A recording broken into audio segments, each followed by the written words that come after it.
حاضری کا کم از کم فائدہ یہ ہوتا ہے، زیادہ سے زیادہ کا تو اندازہ ہی کوئی نہیں۔ حضور کے ذکر پاک میں مؤدبانہ اور مخلصانہ حاضری کا کم از کم فائدہ یہ ہوتا ہے کہ بندہ محفل سے بعد میں اٹھتا ہے، اس کے پچھلے گناہوں کو مالک پہلے معاف فرما دیتا۔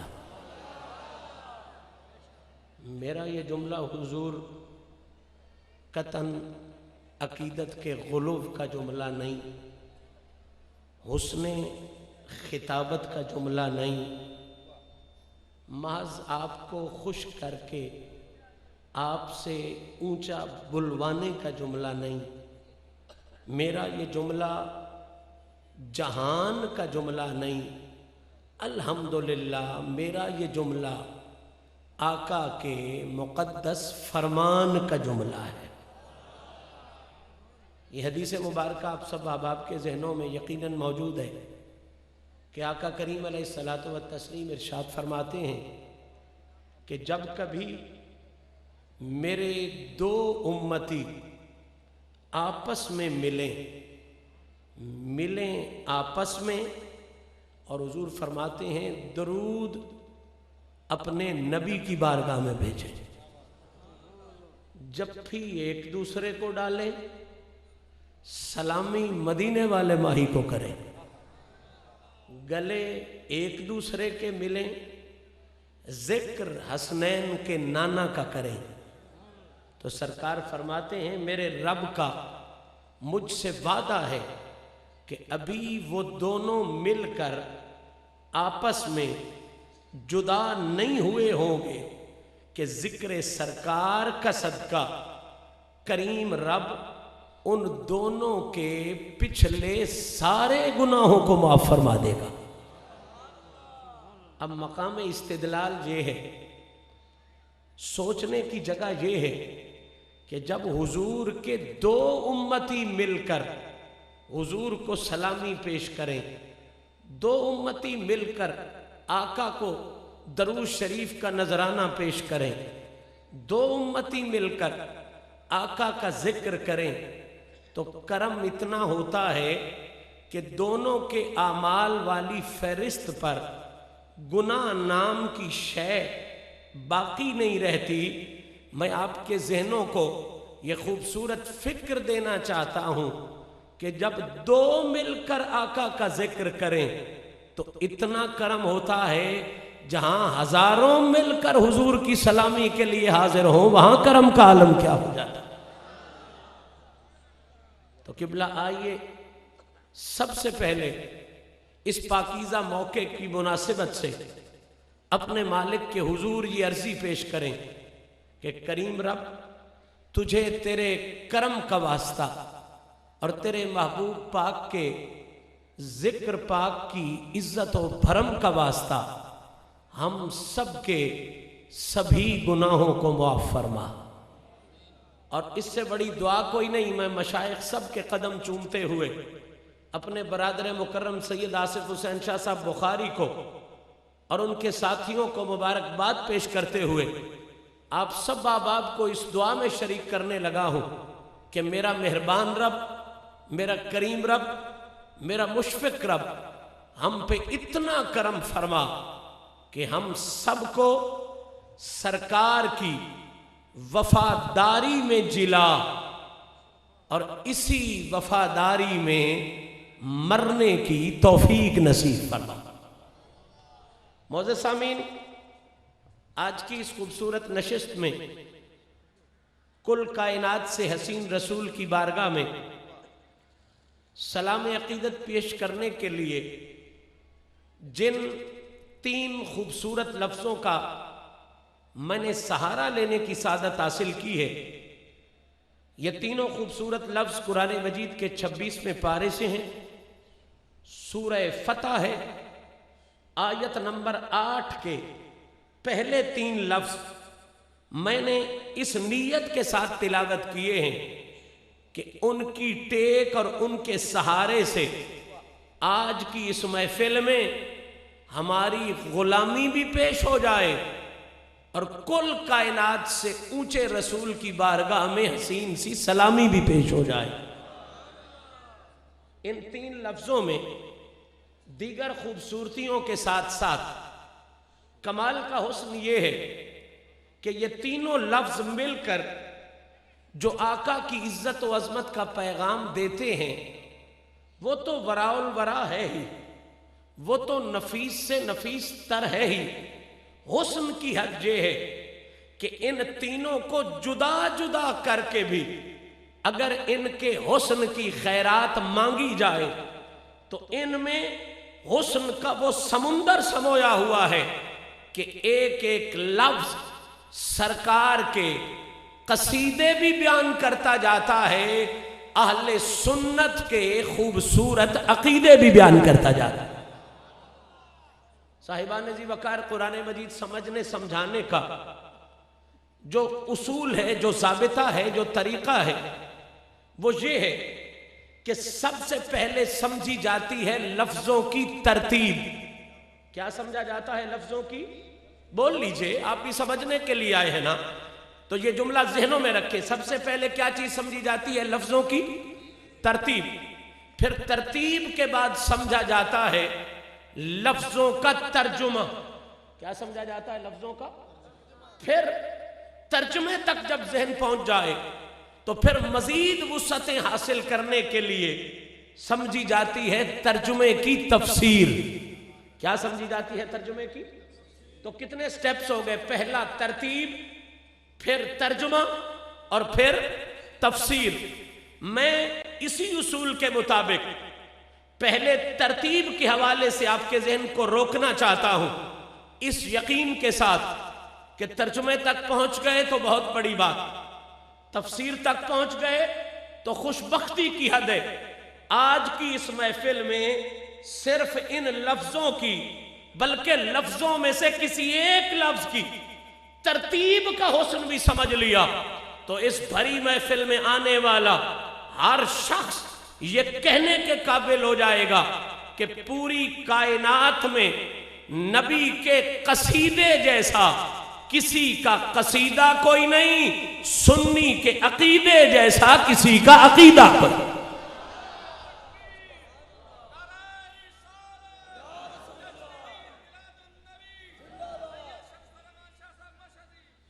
صاحبان ذی وقار توجہ فرمائیں، پہلے ترتیب ہے۔ اب علماء حفاظ کو سبق سناتے ہوئے جملہ عرض کر رہا ہوں، ترتیب میں دیکھیں تو پہلا لفظ ہے لفظ انا۔ کیا لفظ ہے؟ لفظ۔ دوسرا خوبصورت ترین لفظ ہے ارسلناک کا۔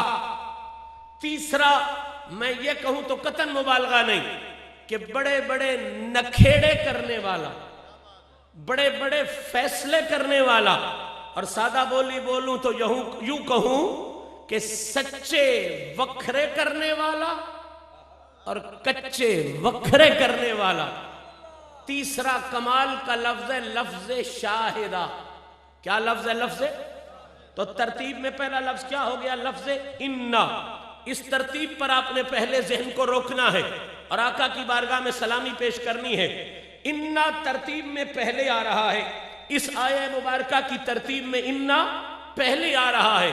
اس انا کی ترتیب پر میں اور کچھ بھی نہ کہوں تو اتنا جملہ کہنا میرا حق بھی ہے، میرا فرض بھی ہے، میری ڈیوٹی بھی ہے، میرا منصب بھی ہے، میرے عقیدے کی غیرت کا معاملہ بھی ہے کہ انا آخری بندے تک توجہ الحمدللہ مجھے نصیب ہو چکی ہے۔ اب میں بوجھ بننے کا عادی نہیں، یہ انا ترتیب میں پہلے آ رہا ہے۔ اس ترتیب کے حسن پر علماء نے 12 موتی لکھے ہیں۔ کتنے لکھے ہیں؟ انا کے پہلے آنے میں کتنے موتی لکھے ہیں؟ میں ان 12 موتیوں میں سے پہلا موتی شروع کرنے کا شرف حاصل کر رہا ہوں۔ مکمل یقیناً نہیں ہو سکے گا، اس لیے کہ میں نے اس موتی کے حوالے سے کسی چودھری کی بات نہیں کرنی، کسی وزیر مشیر کی بات نہیں کرنی، میں نے بات کرنی ہے نبیوں کے پیر کی۔ اور نبیوں کے پیر کی شان یہ ہے کہ زندگیاں ختم ہوئیں اور قلم ٹوٹ گئے پر تیرے اوصاف کا ایک باب بھی پورا نہ ہوا. تو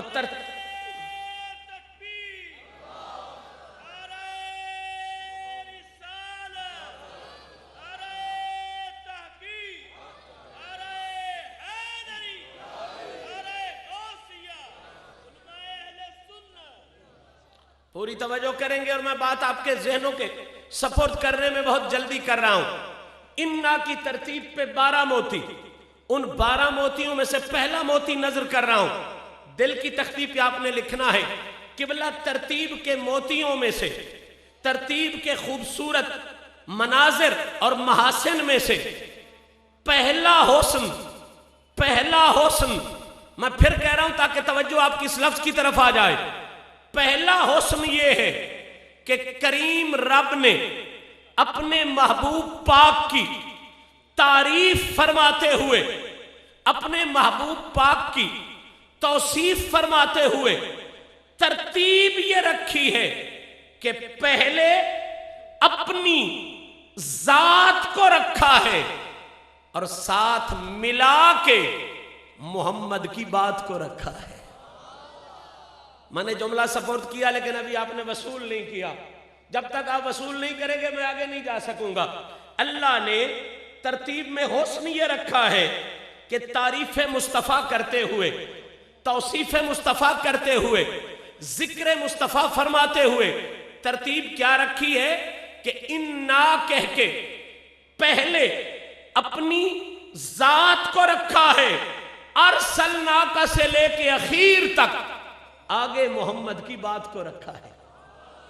اور قبلہ یہ ترتیب ایک جگہ پر نہیں، 2 جگہ پر نہیں، قرآن میں 3 جگہ پر نہیں.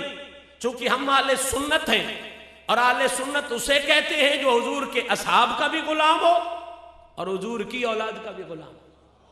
یہ پہچان ہے ہماری. تو میں آیتیں تو بے شمار ہیں لیکن حق 4 یار کی نسبت سے یا 4، اور چونکہ میں الحمدللہ چشتی بھی ہوں اور سید بھی ہوں اس لیے اگلی نسبت سے بھی مجھے بڑا پیار ہے. 5 تن پاک کی نسبت سے 5 آیتیں صرف اس بات کو سمجھانے کے لیے کوٹ کر رہا ہوں کہ اللہ نے ترتیب یہ رکھی ہے قرآن میں بے شمار مقامات پر کہ تعریف مصطفیٰ کرتے ہوئے پہلے اپنی ذات کو رکھتا ہے اور درمیان میں اور کچھ نہیں رکھتا، ساتھ ملا کے محمد کی نعت کو رکھتا. پہلی آیہ مبارکہ میں شاید ترجمے تک بھی نہ پہنچ سکوں، صرف کوٹ کر رہا ہوں تاکہ رزلٹ کے قریب ہو جاؤں.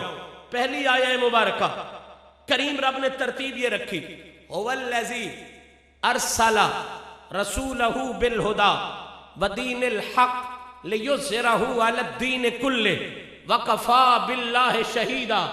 محمد الرسول اللہ، بغیر اختلاف مسلک و مذہب.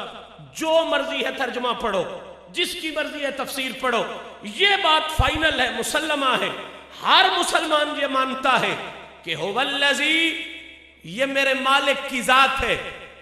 اس سے آگے پوری آیت صدیق کے مرشد کی نعت ہے. دوسری آیہ مبارکہ نظام یہی ہے، 15واں پارہ. پہلی آیہ مبارکہ سبحان الذی اسرا بعبدہ لیلا من المسجد الحرام الى المسجد الاقصى الذی بارکنا حولہ لنریہ من آیاتنا انہ هو السمیع البصیر. سبحان الذی، یہ میرے مالک کی ذات ہے. اس سے آگے پوری آیت زہرا پاک کے بابا کی نعت ہے. تیسری آیہ مبارکہ ترتیب سنتے جائیں، یہ ترتیب سلامت ہے. تبارک الذی نزل الفرقان علی عبدہ لیکون للعالمین نذیرا.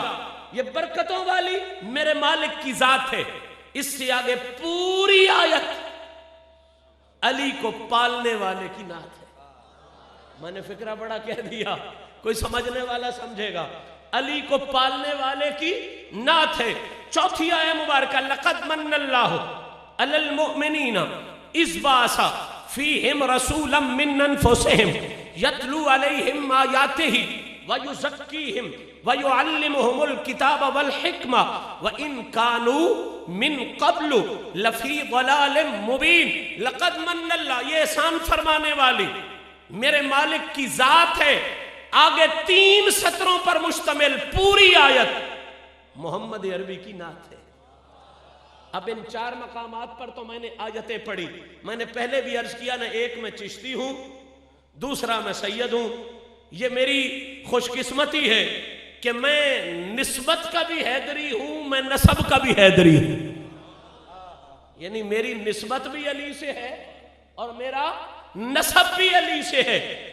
میری نسبت بھی حیدری ہے اور میرا نسب بھی حیدری ہے۔ اس لیے تھوڑی سی آپ سے اجازت مانگوں گا اپنی محبت کے اظہار کے لیے کہ باقی 4 مقامات پر تو میں نے آیتیں پڑھی، اب یہاں میری دوہری نسبت ہے 5 تن پاک کے ساتھ، تو مجھے اجازت دیں، ترتیب ہوئی ہوگی، اجازت دیں تو صرف آیت نہیں پوری سورت نہ پڑھ دوں، گھبرا نہ جائیں، سورت بقرہ نہیں پڑھوں گا، سورت اتنی ہوگی جتنی یہ آیتیں ہیں، لیکن ہے پوری سورت اور بڑی کمال کی سورت ہے۔ ترتیب ہوئی ہے اِنَّا آتَيْنَا کَالْکَوْثَرَ فَصَلِّ لِرَبِّکَ وَانْحَرْ اِنَّ شَانِئَکَ هُوَ الْأَبْتَرُ۔ یہ عطا فرمانے والی اِنَّا کہہ کے میرے مالک کی ذات ہے، اس سے آگے پوری سورت حسنین کے نانا کی بات ہے۔ اب آیتیں پوری ہو گئیں، محنت پوری ہو گئی، اب اس سے آگے رزلٹ ہی رزلٹ ہیں، نتیجے ہی نتیجے ہیں، مقاصد ہی مقاصد ہیں۔ کتنی آیتیں آپ نے سنی؟ ماشاءاللہ جو سنتے رہو وہ بولتے ہو۔ کتنی آیتیں سنی ہیں؟ کیسی خوبصورت نسبت ہے، پنجاب کے پنجابی ہیں، قسمت کے دھنی ہیں، الحمدللہ ہم پنجتنی پنجتنی پنجتنی۔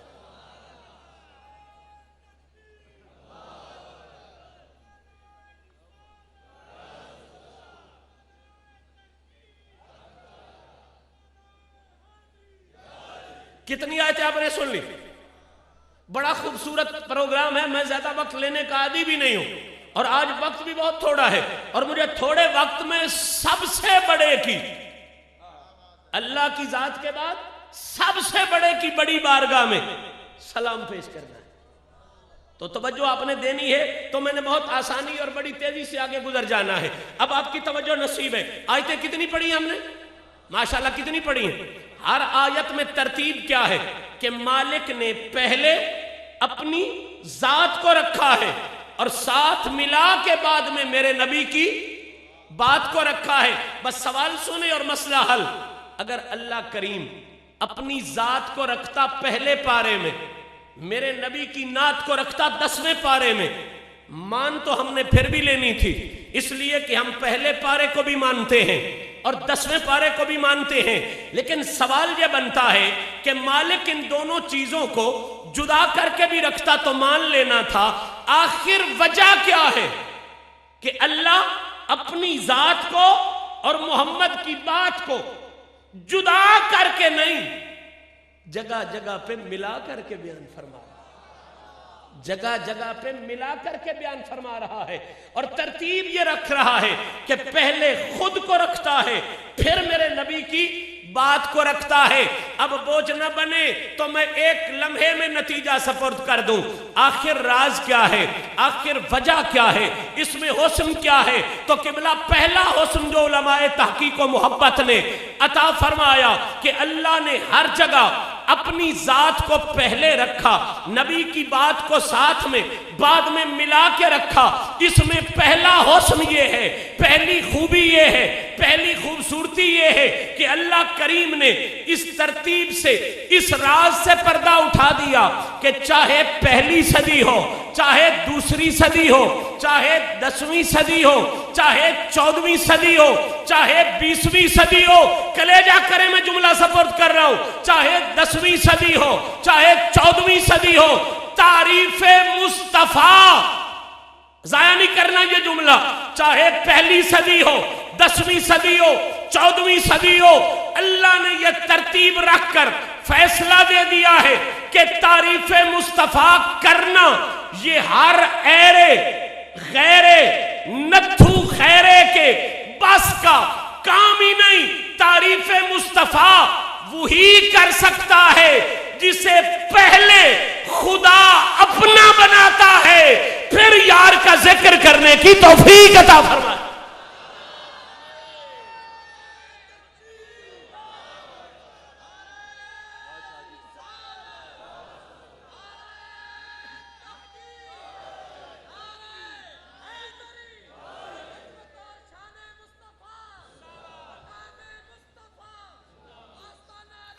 قبلہ میں بوجھ نہیں بننا چاہتا، بوجھ نہیں بننا چاہتا. آپ کی توجہ میرے طرف ہے.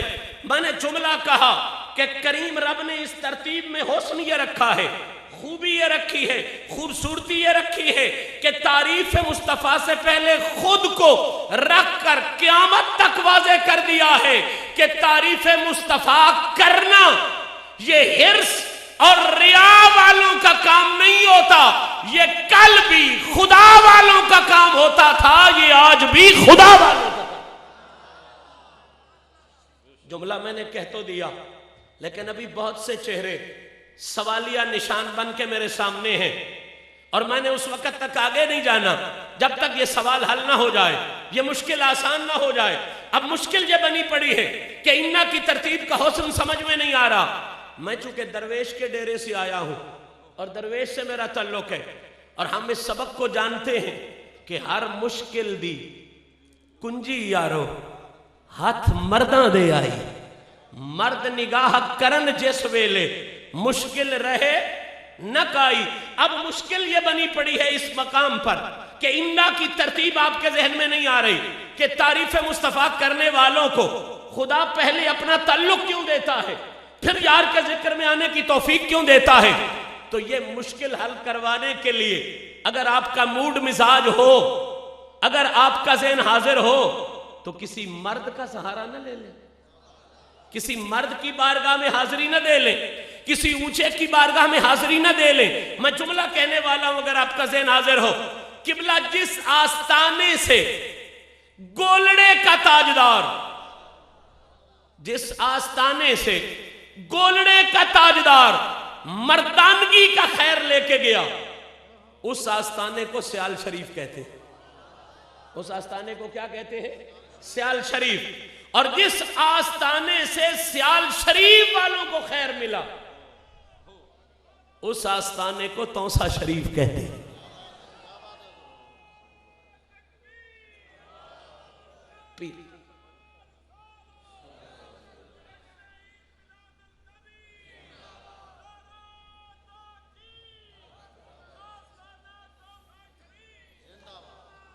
توجہ ہے نا آپ کی؟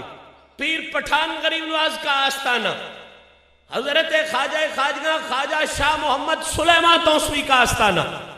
میں نے مسئلہ حل کرانا ہے انا کی ترتیب کا کہ مالک پہلے اپنا تعلق کیسے دیتا ہے، پھر یار کے ذکر میں آنے کی توفیق کا انداز کیا ہے.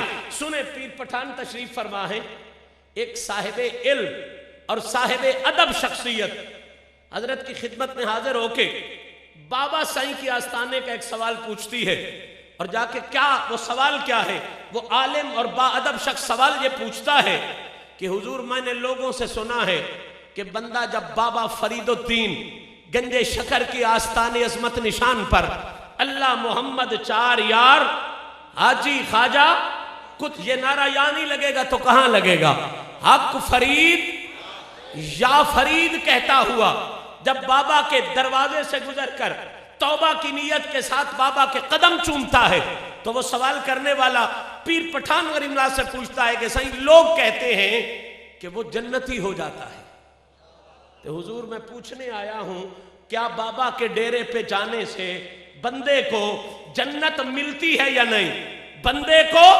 جنت نصیب ہوتی ہے یا نہیں. اب پیر پٹھان کا جملہ سنیے، شاہ سلیمان توسوی غریب نواز کا جملہ سنیے. بادشاہ کا کلام کلاموں کا بادشاہ ہوتا ہے. فرمایا مولوی صاحبہ وہ تو بابا ہے، وہ تو بابا، 3 دفعہ آپ نے فرمایا وہ تو بابا ہے، وہ تو بابا ہے، وہ تو بابا ہے. فرمایا آپ نہیں جانتے، مولوی صاحب کو مخاطب کر کے فرماتے مولوی صاحبہ تم نہیں جانتے کہ وہ اللہ کا بھی محبوب ہے اور اللہ کے محبوب کا بھی محبوب ہے. آپ پوچھتے ہو وہاں جانے سے جنت ملتی ہے یا نہیں؟ اب پیر پٹھان کا جملہ سنیے، فرمایا بابا کو تو محبوبیت کا یہ مقام حاصل ہے کہ کوئی وہاں جائے تو اسے تو ملتی ہی ملتی ہے، بابا تو اتنا بڑا محبوب ہے، گھر بیٹھے کوئی نیت کر دے بابا کی نہ بھی پہنچ سکے، بابا تو بیٹھے بٹھائے کو گھر بھی جنت بھجوا سکتا۔ فرمایا رہ گئی بات تیری یہ کہ ولی کے ڈیرے پہ آنے سے بندہ جنتی ہوتا ہے یا نہیں، بہشتی ہوتا ہے یا نہیں؟ میں تاریخی جملہ دے رہا ہوں۔ فرمایا مولوی صاحبہ یہ جو تو پوچھتا ہے جانے سے جنتی ہوتا ہے یا نہیں تو سن، فرمایا جنتی تا او بھی تھی ویندے جڑا میں فقیر دے ٹبے تے آویندے،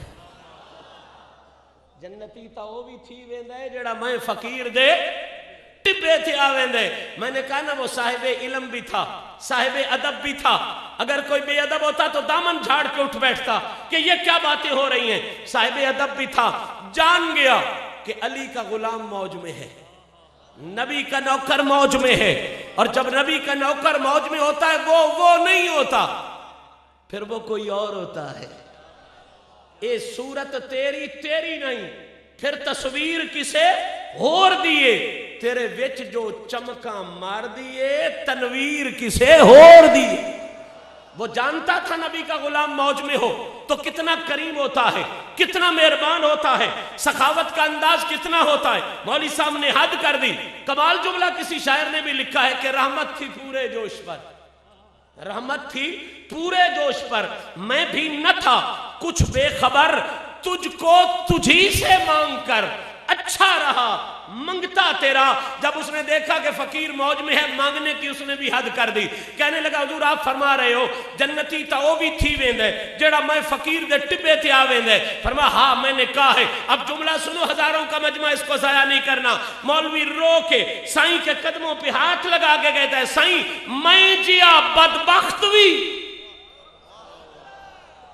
اللہ جانے کیا سن رہے ہو، میں جیا بدبخت بھی اس ٹبے تھی آ کے جنتی تھی ویسی۔ آیا تو پہلے ہی ٹبے پہ بیٹھا تھا نا، پوچھنے جو آیا بیٹھا تھا۔ جب اس نے کہا نا میں جیا بدبخت بھی، اللہ کرے آپ کے ذہن میں یہ جملہ اتر جائے، جب اس نے کہا میں جیا بدبخت بھی، پیر پٹھان کے چہرے پہ جلال آیا۔ فرمایا مولوی صاحبہ ہوش کر، بدبخت ایتھا آسی کیوں؟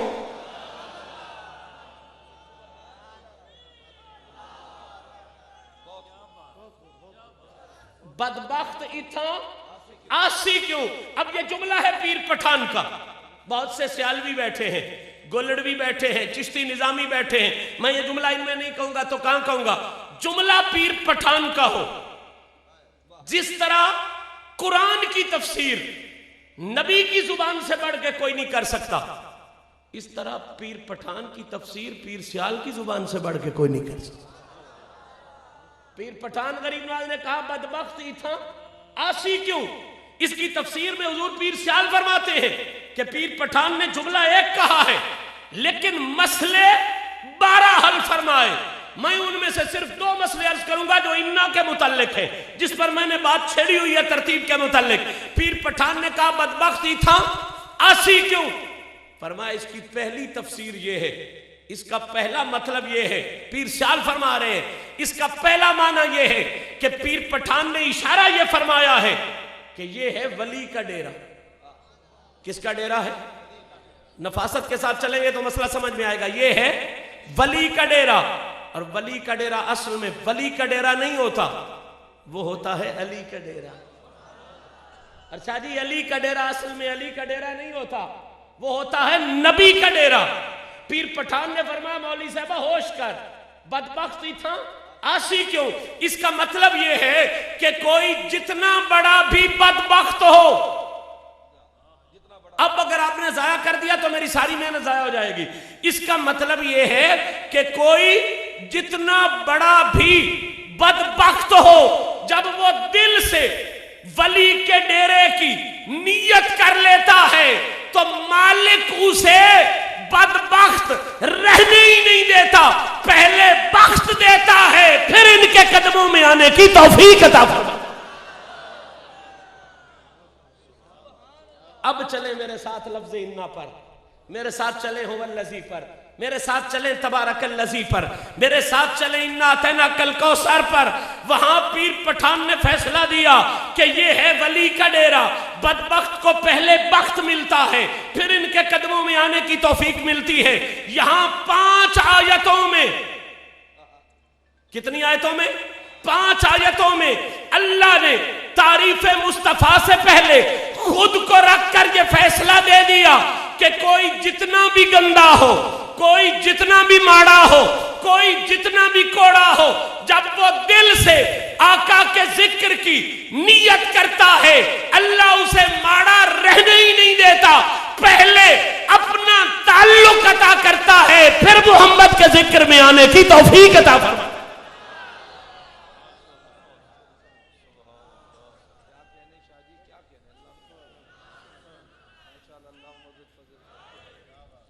اب یہ تفسیر تو وہ تھی جو صرف محبت کے ساتھ سمجھی جا سکتی تھی، اب جو دوسری تفسیر پیر سیال نے فرمائی ہے نا، وہ محبت کے ساتھ ساتھ جرت کے ساتھ بھی سننی پڑتی ہے۔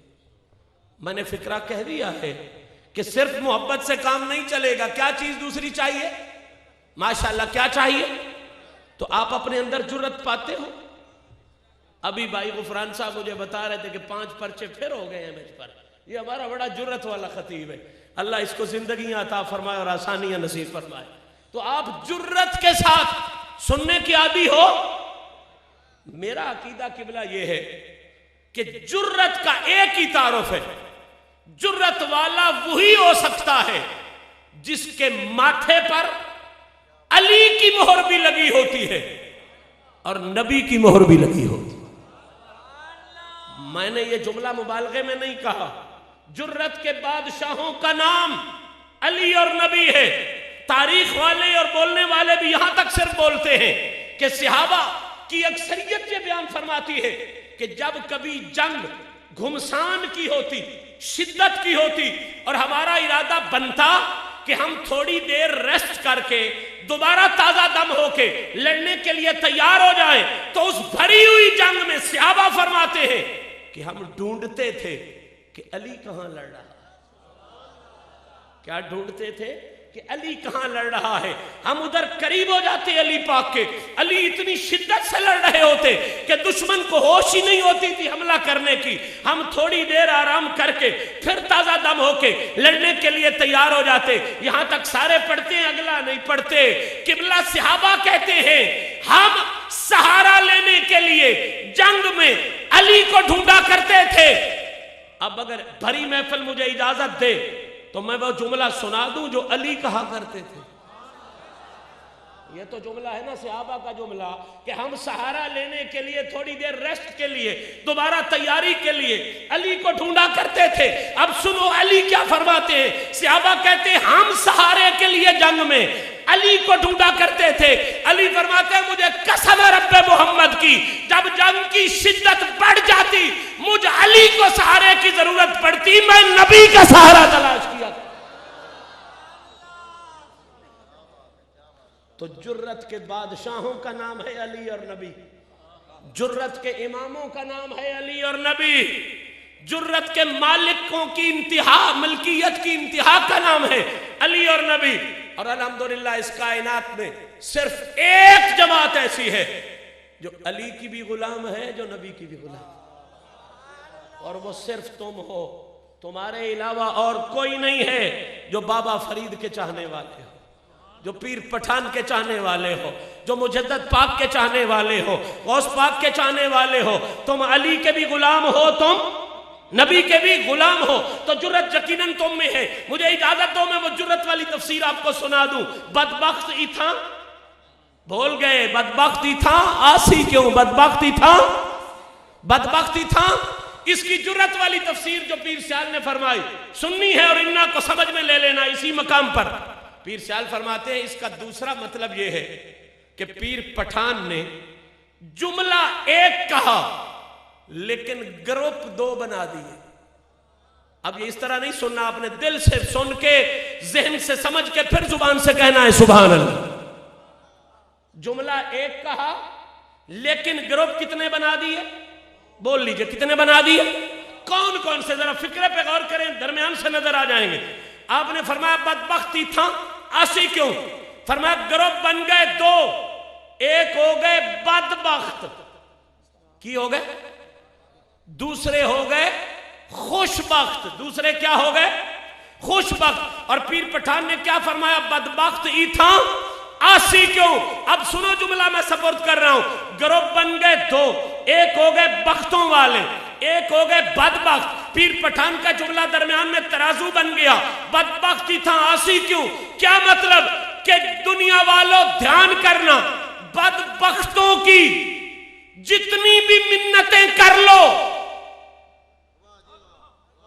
سنو یار دھیان سے، بدبختوں کی جتنی بھی منتیں کر لو وہ ولیوں کے قدموں میں آ نہیں سکتے، اور بختوں والوں پہ جتنی پابندیاں لگا لو وہ ولیوں کے قدموں سے جا نہیں۔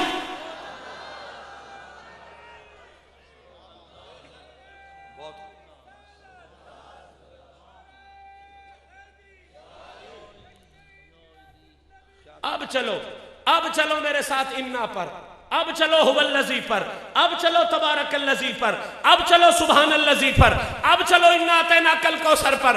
وہاں دو گروپ بنے، ایک بنے بختوں والے، ایک بنے بدبخت۔ یہاں دو گروپ بنے۔ اللہ نے ہر جگہ تعریف مصطفیٰ سے پہلے خود کو رکھ کر دو گروپ بنا دیے۔ ایک بن گئے رحمان والے، اللہ جانے کیسے سمجھو گے، ایک بن گئے تو دوسرا گروپ جو پہلے دن سے مخالف ہے، ان الشیطان للانسان عدو مبین، اور جو پہلے دن سے کہتا ہے یا اللہ تیرے راستے پر چلنے والوں کی مخالفت کروں گا، تو کلیئر گروپ قرآن نے دو واضح کر دیے۔ ایک ہو گئے رحمان والے، دوسرے ہو گئے، بولو میری پورے گھنٹے کی محنت کا نچوڑ ہے یہ جملہ، ایک ہو گئے رحمان والے، ایک ہو گئے، یہ فیصلہ میں نے نہیں، قرآن کی 5 آیتوں نے دیا ہے۔ ایک ہیں رحمان والے، ایک ہیں شیطان والے۔ فرق اور ترازو ہے نبی پاک کی تعریف۔ قیامت تک یہ 5 آیتیں للکار للکار کے بتا رہی ہیں، شیطان والوں کی جتنی منتیں کر لو، میں بڑا قیمتی نتیجہ دے رہا ہوں، شیطان والوں کی جتنی منتیں کر لو نبی کا ذکر کر نہیں سکتے، رحمان والوں پہ جتنے بم پھٹا لو محمد کا ذکر چھوڑ نہیں سکتے۔ بہت خوب شاہ جی، کیا کہنے، ماشاءاللہ۔ اللہ آپ کو سلامتیاں دے، آپ کے بولنے نے میرے حوصلے میں بڑا اضافہ کر دیا۔ قبلہ رزلٹ کس پر پہنچ گئے؟ شیطان والے آقا کا ذکر کر نہیں سکتے، اور رحمان والے کبھی آقا کا ذکر، بول لیجئے رحمان والے کبھی آقا کا ذکر، رحمان والے کبھی آقا کا ذکر، وہ صدیق کے روپ میں ہوں پھر بھی، وہ علی کے روپ میں ہوں پھر بھی، وہ بغداد میں بیٹھے ہوں پھر بھی، وہ اجمیر میں بیٹھے ہوں پھر بھی، وہ پاک پتن میں بیٹھے ہوں پھر بھی، ان سب سے جا کے پوچھو اور رحمان والو تمہارا تعارف کیا ہے، تو جواب میں کوٹ مٹھن کے فرید کی بولی آپ کے ذہنوں تک پہنچے گی کہ ہمارا تعارف یہی ہے۔ ہر رحمان والا اپنے تعارف میں یہی جواب دے گا کہ محمد محمد کرندے گزر گئے، محمد محمد کرندے گزر گئی، احد نال احمد ملیندے گزر گئی، خدا کو ڈٹھو سے محمد دیو لے اساڑی محمد پکیندے گزر گئی، اساڑی محمد پکیندے گزر گئی۔ قبلہ آج کا لنگر لے جائیں، میلاد شریف کا لنگر صرف چاول نہیں، صرف وہ کوفتے نہیں، صرف وہ دالیں نہیں، صرف وہ خوبصورت گوشت کا سالن نہیں جو آپ نے کھایا ہے، یہ لنگر لے کے جانا ہے۔ آج کے بعد آپ نے ذہن میں یہ بات لکھ لینی ہے کہ شیطان والے حضور کا ذکر کر نہیں سکتے، رحمان والے کبھی حضور کا ذکر، بول لیجئے کبھی حضور کا ذکر۔ دنیا کیسے وہ منظر بھول جائے کہ کالے رنگ کا غلام ہے، آنکھیں اس کی چھوٹی ہیں، ہونٹ اس کے موٹے ہیں، تپتی ہوئی ریت پہ لٹا کے امیہ 4 ساتھیوں سمیت کانٹوں والی چھڑی سے مارتا ہے بلال کو اور ایک ہی مطالبہ کرتا ہے کہ غلام میرا ہو کے تو ذکر محمد کا کرتا ہے، تجھے یہ ذکر چھوڑنا پڑے گا۔ بلال نیچے سے مسکرا کے جواب دیتا تھا، امیہ پاگل ہو گیا ہے، میں رحمان والا ہوں، میں جہان تو چھوڑ سکتا ہوں، محمد کا ذکر نہیں چھوڑ سکتا۔ اور اب بھی سمجھ نہیں آئی تو چل پھر کربلا میرے ساتھ، اب بھی سمجھ نہیں آئی تجھے رحمان والوں کی تو چل کربلا میرے ساتھ۔ انہوں نے کہا علی اکبر چھوڑ، اس نے کہا چل چھوڑ دیتا ہوں۔ انہوں نے کہا علی اصغر چھوڑ، اس نے کہا چھوڑ دیتا ہوں۔ انہوں نے کہا قاسم بن حسن چھوڑ، انہوں نے کہا چھوڑ دیتا ہوں۔ انہوں نے کہا ابو بکر بن حسن چھوڑ، اس نے چھوڑ دیا۔ انہوں نے کہا جسم سے سر چھوڑ، اس نے کہا سر تو جسم سے چھڑوا سکتا ہوں، زبان سے ذکر یار نہیں چھوڑ سکتا۔ رحمان والے کبھی حضور کا ذکر، رحمان والے کبھی حضور کا ذکر، میں بہت بوجھ نہ بنوں، جملہ دے رہا ہوں اور تاریخی جملہ دے رہا ہوں، یہاں تک آپ کا ذہن آ گیا۔ شیطان والے یہ ذکر کر نہیں سکتے، رحمان والے یہ ذکر، تو قبلہ اگلا جملہ پلے باندھے جو میں تاریخی پیغام دینا چاہتا ہوں، پورے گھنٹے کا نچوڑ دینا چاہتا ہوں۔ شیطان والوں کا تعارف بھی آ گیا اور رحمان والوں کا تعارف بھی آ گیا، لیکن اس تعارف کی تکمیل اگلے فقرے میں ہوگی کہ لوگوں ایک سبق تو آج یہ بھی مل گیا، ایک سبق تو آج یہ بھی مل گیا کہ رحمان والا اسے کہتے ہیں جس کا تن بھی محمد کا ذکر کرتا ہے، جس کا من بھی محمد کا ذکر کرتا ہے۔ ہماری حالت بھی تو یہ ہے نا قبلہ، گائے کو ماننے کے لیے ہم بڑی شرطیں لگاتے ہیں کہ اس گائے کو اچھا ماننا ہے یا نہیں۔ بھینس کو اچھا ماننے کے لیے بڑی شرطیں، نہیں راوی کی ہو، نیلی کی ہو، گائے ساہیوال کی ہو، لیکن فقیر ماننے کے لیے ہمارے پاس کوئی شرط نہیں ہے۔ جو سر کے سارے بال رکھ لے پاؤں تک، ہم کہتے ہیں یہ بھی بڑا پہنچا ہوا ہے، اور جو سارے منڈوا دے ہم کہتے ہیں یہ بھی بڑا پہنچا ہوا ہے۔ جو لفنگا 4 پاؤنڈ کما کے پبلسٹی شروع کر دیتا ہے ہم اسے رحمان والا سمجھنا شروع ہو جاتے ہیں۔ بھری میلاد کی محفل سے آج لنگر لے کے جانا ہے، آج کے بعد آپ نے لفنگوں کو، لچوں کو، ڈرامے بازوں کو رحمان والا نہیں سمجھنا، قرآن کی 5 آیتوں کو سامنے رکھنا ہے۔ رحمان والا صرف اسے سمجھنا ہے جس کا تن بھی محمد کا ذکر کرتا ہو، جس کا من بھی محمد کا ذکر کرتا ہو۔